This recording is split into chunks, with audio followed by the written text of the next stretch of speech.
একটা নওজোয়ান বদলে যাক।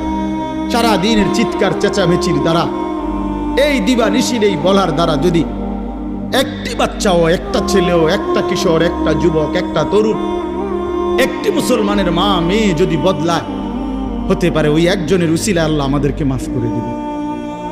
এই আশায় ভাইয়া, এই আশায় যুবক ভাইয়া, তোমরা ইসলামের দিকে ফেরা দরকার, তোমরা আল্লাহর দিকে ফেরা দরকার। চারিদিকে সারা পৃথিবী জুড়ে সমস্ত ষড়যন্ত্র ইসলামের বিরুদ্ধে, মুসলমানের বিরুদ্ধে। তোমরা দেখছো ভাইয়া, গাজার মধ্যে মুসলমানের রক্তে ভাসতেছে, ফিলিস্তিনে মুসলমানের রক্তে ভাসছে, আজ আবার লেবাননে মুসলমানের রক্তে জমিন ভেসে গেছে।